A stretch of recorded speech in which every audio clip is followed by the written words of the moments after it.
آرام کے وقت، رات کے وقت اندھیرا، ہماری ضرورت کی ساری چیزیں اللہ تبارک و تعالیٰ نے پیدا فرمائی۔ ہمیں پانی کی ضرورت تو پانی ہر جگہ موجود مہیا، اور کھانے کی چیزیں بے شمار اللہ تبارک و تعالیٰ نے پیدا فرمائی۔ ایک اناج نہیں، کتنے ہی اناج ہیں، ایک پھل نہیں، نامعلوم کتنے پھل ہیں۔ ہماری ضرورت کی سب چیزیں اللہ تبارک و تعالیٰ نے پیدا فرمائی، اور ہمیں جس کی ضرورت تھی، مثلا بیماری تھی تو دوائیاں دنیا کے اندر موجود پیدا کی اللہ تبارک و تعالیٰ نے۔ ہمارے کھانے پینے کی جو چیزیں ہیں، ان میں وہ سب چیزیں موجود ہیں جس کی ہمارے جسم کو ضرورت ہے۔ آپ سنتے ہیں کبھی کبھی کہ فلاں شخص کے اندر کیلشیم کم ہو گیا، تو بہت ساری چیزیں ایسی ہیں کھانے پینے کی کہ جن میں کیلشیم بڑی تعداد میں ہے۔ جس کے جسم میں کیلشیم کم ہو گیا تو وہ چیزیں کھا لے۔ غرض ہر چیز، جس چیز کی بھی ہمارے جسم کو ضرورت پیش آتی ہے، اللہ تبارک و تعالیٰ نے وہ پیدا فرمائی ہے، مہیا فرمائی ہے۔ جو چیز ہم اپنی آنکھوں سے دیکھ رہے ہیں تو کچھ چیزیں انہی پر غور کر کے، انہی پر قیاس کر کے ہم سمجھ سکتے ہیں۔ تو سمجھو ایسے ہی جن چیزوں کی انسان کو ضرورت تھی اور جن چیزوں کی انسان کو ضرورت ہے، اللہ تبارک و تعالیٰ نے قرآن پاک میں ہمیں اس کی تعلیم بھی دی ہے، اور اللہ کے رسول صلی اللہ علیہ وسلم نے قرآن پاک کو سمجھ کر، اور اللہ نے ان کو سمجھایا ہے، ہمیں سمجھایا بھی ہے، کر کے دکھایا بھی ہے، اور سینکڑوں ایسے لوگ نہیں، ہزاروں نہیں، لاکھوں ایسے آدمی تیار کیے جنہوں نے اس پر عمل کیا، بلکہ پوری دنیا میں اس کو نافذ کیا، پوری دنیا میں اس کو جاری کیا۔ تو ان سب باتوں کو سوچ کر، سمجھ کر ہمیں اپنا یقین درست کرنا چاہیے۔ تو اب سمجھو، اللہ نے کچھ چیزیں تو ہمارے ذمہ فرض اور واجب کر دی، اور زیادہ تر چیزیں اللہ تبارک و تعالیٰ نے ہمیں، جس کو ہم کہتے ہیں سنت مستحب، یہ کر دی، تاکہ اگر آدمی کرے تو ثواب پاوے، اور اگر نہ کرے تو کوئی سزا نہیں۔ اور فرض و واجب یہ دو ایسے ہیں کہ اگر کرے گا ثواب ملے گا، نہیں کرے گا، چھوڑے گا تو سزا ملے گی۔ لیکن زیادہ تر چیزیں ایسی ہیں کہ جن کو کریں گے ہم تو ثواب پاویں گے، اور نہیں کریں گے تو گناہ نہیں۔ ہاں، نقصان ضرور ہے، بھائی جو چیز ہمیں مل سکتی ہے اور نہ ملے تو نقصان تو ہے ہی۔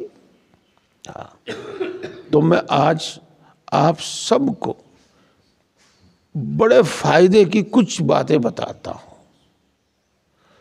اور ان میں سے آپ میں سے ہر شخص کوشش کرے، ارادہ کرے کہ میں انشاءاللہ ایسا کروں گا، اور انشاءاللہ آپ اپنی زندگی میں فائدہ اٹھائیں گے، فائدہ محسوس کریں گے۔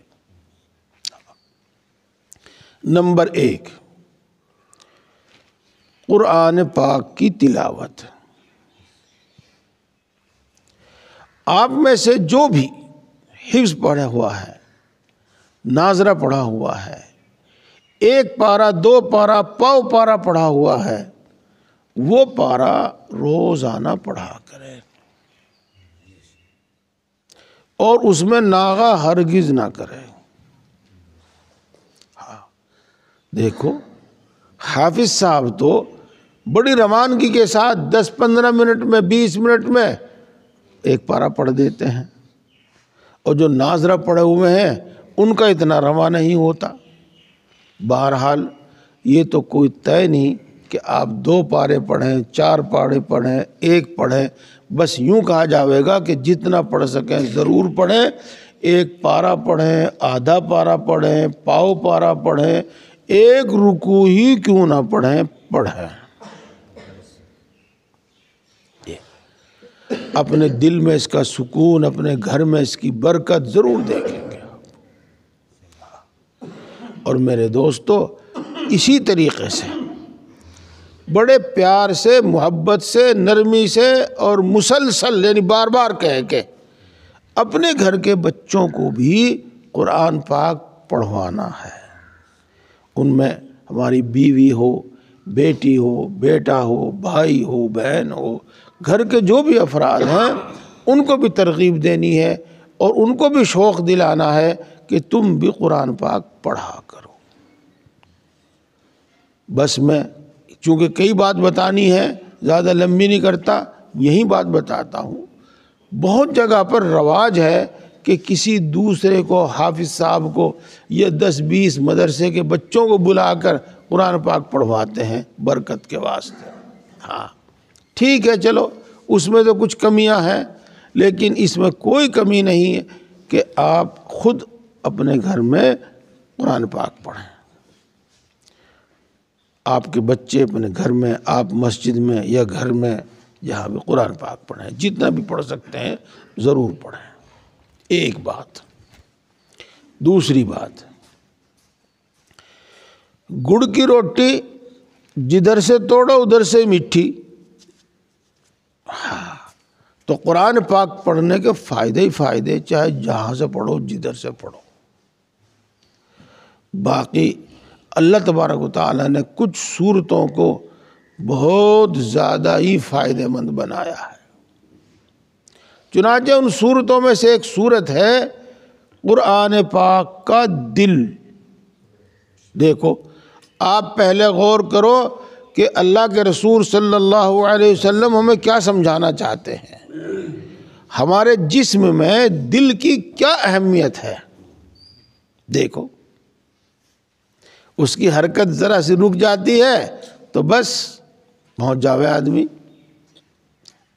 بڑی اہم چیز ہے۔ تو سورہ یاسین شریف کو اللہ تبارک و تعالیٰ نے قرآن پاک کا دل کہا ہے۔ یہ اور دیکھو ان چیزوں کی تاثیر ہے۔ اگلی بات سنو، تھوڑی سی اس سے ہٹ کے جو سی میں بات بتا رہا اس کی بات سنو۔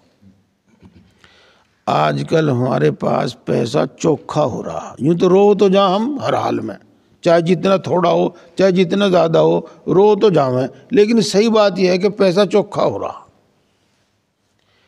اس واسطے اپنے مریض کو ہاسپٹل میں ڈال لو رکھیں، وہیں سی لگواؤ جہاں آکسیجن۔ میرے بھائی ایسا نہ کیا کرو۔ جب یہ دیکھ لیا اور جب یہ بات ظاہر ہو گئی کہ اب اس میں بھائی کچھ رہا ہی نہیں، بس اس میں تو سانس ہے کچھ، تو اسے اپنے گھر لے آیا کرو اور پھر اس کے پاس بیٹھ کر قرآن پاک پڑھو اور خاص طور سے سورہ یاسین شریف پڑھو، اس کو بہت آرام ملے گا، بہت آرام ملے گا، چونکہ یہ بات حدیث پاک سے ثابت ہے۔ تو یہ بات بھی یاد رکھنا، اور یہ میں نے یہ سمجھانے کے واسطے کہ سورہ یاسین شریف کا یہ اثر ہے کہ اس سے مرنے والے کو بڑا سکون ملتا ہے، تکلیف میں بھی، اور جان بھی آسانی سے نکلتی ہے۔ تو ایسے ہی میرے بھائی، اور اس سورہ یاسین شریف کی بہت ساری برکتیں ہیں۔ ایک برکت اس کی یہ ہے کہ اللہ تبارک و تعالیٰ دن بھر کے کام آسان کر دیتا ہے۔ سورہ یاسین شریف صبح کو جو شخص پڑھتا ہے، اللہ تبارک و تعالیٰ دن بھر کے اس کے کام آسان کر دیتا ہے۔ تو سورہ یاسین شریف تو چونکہ روز پڑھنی ہے، اگر آپ پابندی سے پڑھیں گے کچھ دنوں میں بہت رواں ہو جاوے گی، اور کچھ دنوں میں وہ حفظ بھی یاد ہو جاوے گی جب پڑھتے پڑھتے روزانہ، تو اس میں کچھ زیادہ وقت نہیں لگنے کا۔ بہرحال قرآن شریف کے ایک پارے، پاؤ پارا، آدھا پارے کے ساتھ سورہ یاسین شریف پڑھنے کی بھی عادت ڈال لو۔ اس کو ہم کہتے ہیں معمول بنا لو اس کا۔ اور دیکھو، تجربہ کر کے دیکھیو، میرے بزرگ بھی اور میرے نوجوان بھائی بھی، کتابوں میں لکھا ہے کہ آدمی 6 گھنٹے، زیادہ سے زیادہ 7 گھنٹے اگر سو لے تو اس کی نیند پوری ہو جاتی ہے۔ اور نیند کا جو فائدہ ہے، جسم کی کمزوری اور جسم کی تکان دور ہو کر دوبارہ اس کے اندر ایک جان آ جاتی ہے، چستی پھرتی آ جاتی ہے، وہ 6 گھنٹے 7 گھنٹے کی نیند سے کام ہو جاتا ہے۔ اس کے بعد آگے سستی ہے، آدمی چاہے 12 گھنٹے پڑا رہے چاہے 24 گھنٹے پڑا رہے، پھر آگے ہے وہ اس کی سستی۔ دیکھو کمزوری بیماری کی بات بھائی الگ ہے، ہاں، تو دیکھو اس کی عادت بناؤ کہ سویرا سو، بیٹھک میں بیٹھے ہوکا پی رہے، بات بڑھا رہے انگے کی، دیکھو اس کا کوئی فائدہ نہیں ہے۔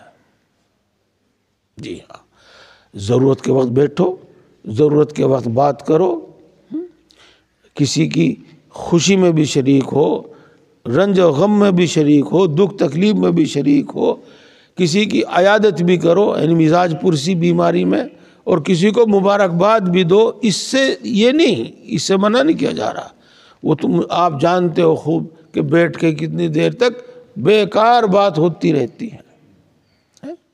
اسی طریقے سے میرے بہت سارے بھائی، نوجوان بھائی، وہ پب جی اور کیا گیم کھیلتے رہے آدھی رات تک۔ کیا ملا یہ بتاؤ؟ چلو تھوڑی بہت دیر دماغ کو تفریح دینے کے واسطے کچھ دیکھ لیا، گناہ کی بات نہ ہو، وہ تو بات بھائی الگ ہے۔ بہرحال انہی چیزوں میں ہم وقت خراب کرتے ہیں، اور دیر سے سوتے ہیں، دیر سے اٹھتے ہیں، اور جس وقت اللہ کی رحمت نازل ہو رہی ہوتی ہے، اللہ تقسیم فرما رہا ہوتا ہے، اس وقت ہم پڑے سوتے رہتے ہیں۔ تو سویرا سو۔ اور آخری بات یہ ہے کہ مسلمان کو فجر کی اذان پر جاگ جانا چاہیے۔ آخری بات ہے یہ آخری بات ہے بھائی۔ اگر اس وقت جاگنا ضروری نہ ہوتا تو اذان کیوں کہلوائی جاتی؟ اس وقت حی علی الصلاح حی علی الفلاح کہہ کر کیوں بلایا جاتا؟ الصلاۃ خیر من النوم، ترجمہ کیا؟ دیکھو بھائی، ساری رات سو لیے، اور اب تمہارے واسطے نماز پڑھنا سونے سے زیادہ بہتر ہے۔ الصلاۃ خیر من النوم کا ترجمہ یہی ہے، ساری رات سو لیے، اب تمہارے واسطے اٹھ جانا اور نماز کے لیے کھڑا ہو جانا یہ بہتر ہے۔ الصلاۃ خیر من النوم کا یہ ترجمہ ہوتا ہے۔ تو دیکھو فجر کی اذان پہ تو اٹھ ہی جانا چاہیے، اور عام طور سے فجر کی اذان میں صبح صادق میں اور سورج نکلنے میں 1.5 گھنٹے کا فاصلہ ہوتا ہے، کم بتی اتنا فاصلہ ہوتا ہے۔ اگر ہم اٹھیں، اپنی سب ضروریات سے، استنجے سے وغیرہ سے فارغ ہو کر مسجد میں آ جائیں، تو ہمیں آدھ گھنٹہ پون گھنٹہ نماز سے پہلے ہی مل جاوے گا، اور اس آدھ پون گھنٹے میں ہم قرآن پاک بھی پڑھ لیں گے اور سورہ یاسین شریف بھی پڑھ لیں گے۔ یہ ہے بات۔ اسی طریقے سے اچھا نماز پڑھ لی، اب جو کام کے آدمی ہیں، جن کو اپنی بھینس دیکھنی ہے، اپنا کھیت دیکھنا ہے، اپنی دکان دیکھنی ہے، اپنا کہیں جانا ہے، وہ فجر کی نماز پڑھو اور رخصت ہو جاؤ۔ اور جن کو ابھی فرصت ہے وہ اشراق کے وقت تک بیٹھ کے قرآن شریف ہی پڑھیں یا کوئی اور ذکر کریں، اور اشراق کی نماز پڑھ کر پھر اپنے اپنے کام پہ لگ جاؤ۔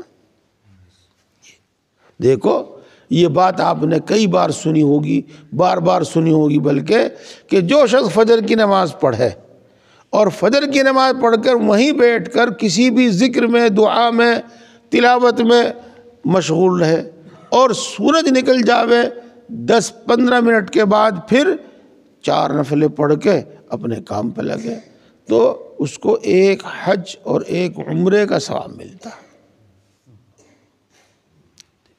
اس درمیان جو کچھ ہم عبادت کریں گے اس کا ثواب الگ ملے گا، جو ذکر کریں گے اس کا ثواب الگ ملے گا، بس اس وقت بیٹھنے کا ہی ثواب ملے گا ہمیں حج اور عمرے کے برابر۔ تو بھائی جن کو فرصت ہے تو وہ اشراق تک مسجد میں رہیں، وہیں بیٹھ کر ذکر میں، تلاوت میں، ان چیزوں میں مشغول رہیں۔ جنہوں نے فجر سے پہلے نہیں پڑھا وہ فجر کی نماز کے بعد اشراق تک پڑھ لیں۔ بہرحال قرآن پاک کی تلاوت، اور میرے دوستو سورہ یاسین شریف کی تلاوت، اس کی عادت بنا لو، معمول بنا لو۔ ایک کام تو یہ بتا دی۔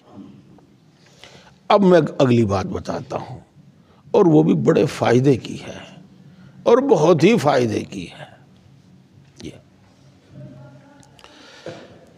قرآن پاک میں ایک سورت ہے، اس کا نام ہے سورہ واقعہ۔ سب جانتے ہیں سورہ رحمان 27ویں پارے میں ہے، اس سے اگلی جو سورت ہے وہ سورہ واقعہ ہے۔ اس کے جو فائدے، جو ثواب ہیں وہ تو ہیں، بہت سارے ہیں۔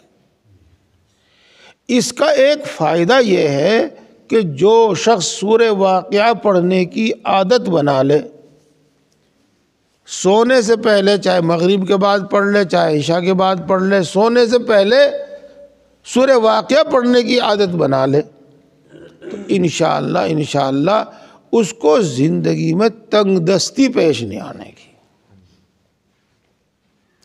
روزی کی برکت کے واسطے، خوشحالی کے واسطے یہ اللہ کے رسول صلی اللہ علیہ وسلم کا بتایا ہوا وظیفہ ہے، بتایا ہوا عمل ہے۔ تو دیکھو جن کے حفظ یاد ہے ان کو تو کوئی مسئلہ ہی نہیں ہے، چلتے پھرتے بھی وہ کام کاج کرتے ہوئے بھی پڑھ سکتے ہیں، اور جن کو حفظ یاد نہیں وہ دیکھ کے پڑھ لیا کریں، کچھ دنوں میں یاد ہو جائے گی، اور ارادہ کر کے اس کو یاد کر لیں تو بہت اچھی بات ہے۔ یہ اب بس میں ایک حدیث پاک سنا کے اس بات کو بھی ختم کرتا ہوں۔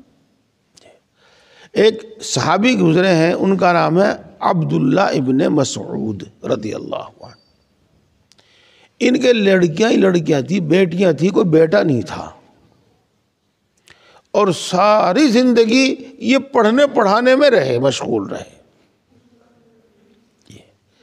جب یہ بیمار تھے، جس کو ہم کہتے ہیں مرض الوفات، جس بیماری میں ان کا انتقال ہوا، جب یہ اس بیماری میں مبتلا تھے تو حضرت عثمان غنی رضی اللہ تعالی عنہ، جو اس وقت خلیفہ تھے، امیر المؤمنین تھے، انہوں نے کئی لاکھ درہم ان کے پاس بھیجے، 3 لاکھ یاد پڑتا ہے مجھے۔ انہوں نے کہا کہ مجھے ضرورت نہیں ہے اور کسی ضرورت مند کو دے دیے جائیں۔ وہ شخص لے کر واپس چلا گیا اور ان کا جواب حضرت عثمان کو بتا دیا۔ حضرت عثمان نے وہ آدمی دوبارہ پھر بھیجا اور کہا کہ امیر المؤمنین کہہ رہے ہیں کہ آپ ان کو قبول کر لیں، آپ کے بعد آپ کی بیٹیوں کے کام آ جائیں گے۔ ایک میں سے ایک بات یاد آتی رہتی ہے، چلو حضرت عبداللہ ابن مسعود رضی اللہ تعالیٰ عنہ نے ارشاد فرمایا کہ یہ پیسے، یہ درہم آپ واپس لے جاؤ، اور مجھے اپنی بیٹیوں کے تنگ دست ہونے کا ڈر نہیں ہے، اس واسطے کہ میں نے ان کو سورہ واقعہ یاد کرا رکھی۔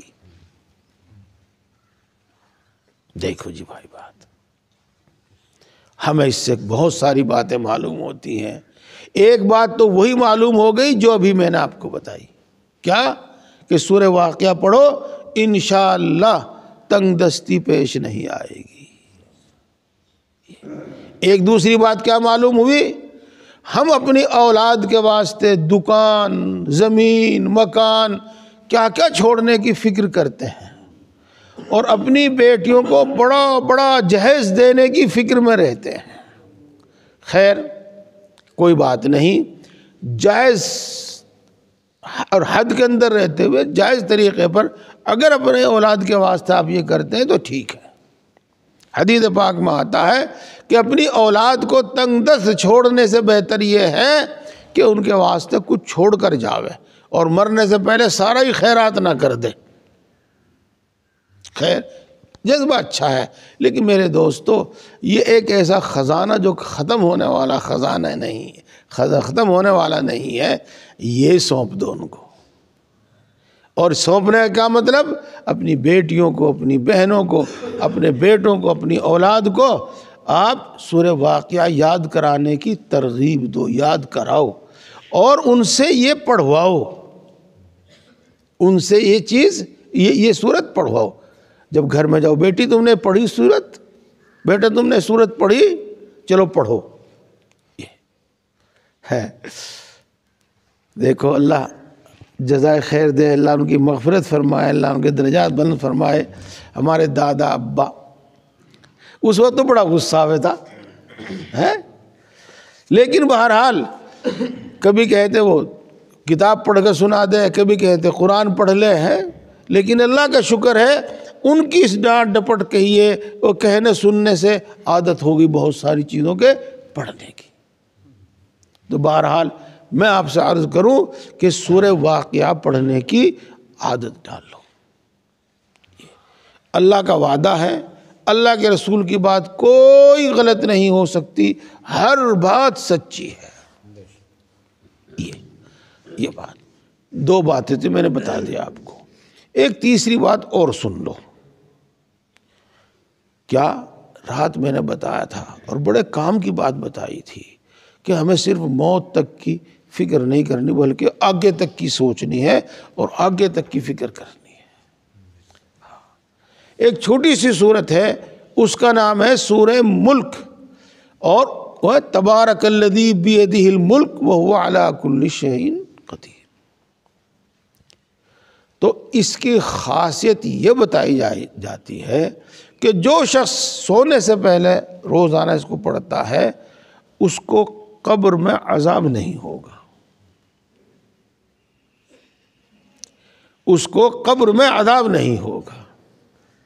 تو سورہ واقعہ اور سورہ یاسین شریف گویا کہ ہماری یہ دنیا سنوارنے کے واسطے، اور سورہ ملک ہماری برزخ اور آخرت سنوارنے کے واسطے۔ تو کوئی لمبا کام نہیں ہے۔ ہاں آپ جانتے ہیں تیز پڑھنے والے تو تھوڑی سی دیر میں پڑھ دیں، بس ایک تو یہ بات ہے۔ اور اس کے ساتھ کچھ اور کام بھی آپ کو بتاؤں۔ یہ بات میں پہلے بتا چکا کہ کوئی فرض نہیں، واجب نہیں کہ آپ چھوڑنے سے گناہ گار ہوں گے، بلکہ جتنا کریں گے اتنا فائدہ اٹھائیں گے۔ ہاں کچھ اور کام بھی بتاؤں میں، وہ بھی آپ سب کی اور ہم سب کی ضرورت کے ہیں۔ ہر نماز کے بعد چاہے اطمینان سے بیٹھ کے اور چاہے کوئی کام ہے تو چلتے چلتے، بیٹھ کے اطمینان سے پڑھنے میں ذرا صحیح پڑھی جا، ایک تو آیت الکرسی پڑھ لیا کرو، اور ایک قل هو اللہ احد، ایک قل اعوذ برب الفلق، اور ایک قل اعوذ برب الناس۔ آیت الکرسی اور یہ تینوں صورتیں ایک ایک مرتبہ، یہ آپ کے سب کے یاد ہیں۔ ان کا کیا فائدہ؟ آیت الکرسی کے بارے میں تو یہ آیا ہے کہ جو شخص ہر نماز کے بعد اس کو پڑھتا ہے اس کے جنت میں جانے میں وہ مرنے ہی کی دیر ہے، مرتے ہی جنت میں۔ جیسے بات میں نے آپ کو یہ بات بتائی تھی کہ بھئی سورہ واقعہ دنیا کی خوشحالی کے واسطے اور سورہ ملک قبر کی اور برزخ کی خوشحالی کے واسطے، ایسے سمجھ لو آپ یہ آیت الکرسی برزخ کی اور آخرت کی خوشحالی کے واسطے اور یہ جو 3 صورتیں جو بتائی ہے میں نے، قل هو اللہ احد، قل اعوذ برب الفلق، قل اعوذ برب الناس، ان کی تو آپ کچھ بات پوچھو ہی نہ جی۔ یہ 3 صورتیں جو آدمی پڑھتا ہے تو اس کو جسم میں جتنی بھی بیماریاں ہیں، جو بھی بیماری ہے، ان سب میں آرام ملتا ہے، اور ٹونا ٹوٹکا جادو اس پر کسی چیز کا اثر نہیں ہوتا یہ، اور دشمنوں سے بھی حفاظت ہوتی ہے، شیطان سے، جنات سے، ان سب سے بھی حفاظت ہوتی ہے۔ اس واسطے اس کی بھی عادت بنا لو، ہر نماز کے بعد سنتوں سے، نفلوں سے فارغ ہو کر، ساری چیزوں سے فارغ ہو کر، پھر ایک بار آیت الکرسی، اور ایک بار قل هو اللہ احد، ایک بار قل اعوذ برب الفلق، اور ایک بار قل اعوذ برب الناس۔ اس کے بارے میں بھی میں زیادہ نہیں بتاتا، موقع پہ انشاءاللہ بات بتائی جاتی رہے گی۔ اتنی بات بتاتا ہوں میں آپ کو کہ ایک یہودی عورت نے رسول اللہ صلی اللہ علیہ وسلم پر جادو کر دیا تھا، اسی موقع پر یہ صورتیں نازل ہوئی تھی، اور یوں سمجھو آپ کہ یہ صورتیں پڑھ کر ہی علاج کیا گیا تھا، اور ان کا ترجمہ بھی بہت ہی شاندار ہے۔ اور حدیث پاک میں آتا ہے کہ رسول اللہ صلی اللہ علیہ وسلم بہت سی دعائیں پڑھا کرتے تھے، دشمنوں سے حفاظت کے واسطے اور ان چیزوں سے حفاظت کے واسطے جو آدمی کو تکلیف پہنچاتی ہے۔ پھر جب یہ صورت نازل ہو گئی تو آپ نے ان کو پڑھنا شروع کر دیا تھا، وہ دعائیں چھوڑ دی تھی۔ یہ آتا ہے حدیث پاک میں۔ اس واسطے بھائی ہر نماز کے بعد یہ پڑھ لیا کرو۔ یہ دیکھو اس میں کوئی محنت نہیں، کوئی وقت نہیں، کچھ نہیں خرچ ہوتا، جو فائدے وہ تو بتائے۔ اور ایک بڑا فائدہ جو چیز ہمارے ایمان کا حصہ ہے وہ یہ ہے کہ یہ سنت ہے، یہ سنت ہے۔ اور چلتے چلتے آپ کو ایک بات اور اسی طرح کی بتا دوں، ہم اور آپ سب جانتے ہیں، بولتے ہیں کہ بھائی سویا آدمی مرے برابر، یوں ہی کہنا، ہاں، اس وقت ہماری جان کی حفاظت، ہمارے مال کی حفاظت، گھر کی حفاظت، ہاں، اس کی آدمی کو فکر رہے، تو اس کے لیے بھی سمجھو آپ رسول اللہ صلی اللہ علیہ وسلم کی عادت شریفہ تھی۔ اور حضرت عائشہ رضی اللہ تعالی عنہا ارشاد فرماتی ہیں کہ رسول اللہ صلی اللہ علیہ وسلم ہمیشہ ایسا کیا کرتے تھے۔ کیا کرتے تھے؟ جب بستر پر لیٹ جاتے تھے تو ایک مرتبہ قل هو اللہ احد، ایک مرتبہ قل اعوذ برب الفلق، اور ایک مرتبہ قل اعوذ برب الناس، یہ تینوں صورتیں ایک بار پڑھتے اور اپنے ہاتھوں پہ دم کر کے، پھونک مار کے پورے جسم پہ پھیر لیتے، اور 3 بار اسی طرح کرتے۔ اس کے بعد آیت الکرسی پڑھو، اور اس کے بعد آمن الرسول بما انزل الیہ من ربہ والمؤمنون کل آمن باللہ وملائکتہ وکتبہ ورسلہ۔ یہ سورہ بقرہ کی آخری 2 آیتیں ہیں، سورت کے ختم تک یہ 2 آیتیں ہیں، ان کو پڑھ لو۔ ان کی بھی وہی تاثیر ہے جو آپ کو بتائی، چور سے، چکار سے، جنات سے، شیاطین سے۔ رات میں اگر کوئی ٹونا ٹوٹکا جادو کرے، رات میں جو آفتیں آسمان سے نازل ہوں، جو ان سب سے حفاظت ہے۔ ان میں بڑے کام کی چیز ہیں، بہت کام کی چیز ہے۔ تو اب میں نے آپ کو کئی باتیں بتائی، قرآن پاک کی تلاوت، سورہ یاسین شریف کی تلاوت فجر کے بعد یا فجر سے پہلے، نماز سے پہلے، نماز کے بعد، اور سورہ واقعہ اور سورہ ملک پڑھنا سونے سے پہلے، مغرب کے بعد اور سونے سے پہلے، نہیں رات میں کسی بھی وقت۔ اور 5 نمازوں کے بعد آیت الکرسی، قل هو اللہ احد، قل اعوذ برب الفلق، قل اعوذ برب الناس، اور اس کے سوتے وقت یہی عمل 3 مرتبہ، اور پھر آیت الکرسی، اور اس کے بعد آمن الرسول سے آخر تک۔ انشاءاللہ العزیز، انشاءاللہ العزیز فائدہ ہوگا، ضرور ہوگا، ضرور ہوگا۔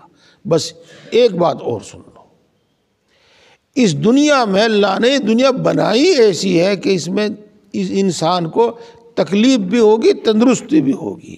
ایسا نہیں ہو سکتا کہ ہمیشہ تندرست ہی تندرست رہے۔ اس دنیا میں آدمی کو بھوک بھی لگے گی اور سیر بھی ہوگا، پیٹ بھی بھرے گا، تو یہ سب چیزیں آتی ہیں، لیکن ان چیزوں سے جو آپ کو بتائی ہیں ان میں انشاءاللہ آپ کو مدد ملے گی، آپ کو آسانی ہوگی، آپ کو فائدہ ہوگا۔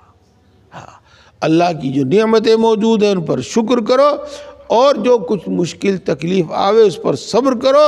ہر وقت اس خیال میں نہ رہو کہ میں مر گیا، میں کھپ گیا، میں یہ ہو گیا، وہ ہو گیا۔ ہر وقت اس خیال میں، دھیان میں نہ رہو۔ جتنا آپ زیادہ سوچیں گے اتنی زیادہ تکلیف بڑھے گی، یاد رکھنا یہ۔ اور اگر آپ صبر برداشت کی عادت بنا لیں گے تو انشاءاللہ تکلیف، بیماری ہے، دکھ ہے، لیکن پھر بھی تکلیف کم ہوگی۔ اللہ تعالی ہم سب کو عمل کی توفیق عطا فرماوے۔ وآخر دعوانا الحمدللہ رب العالمین۔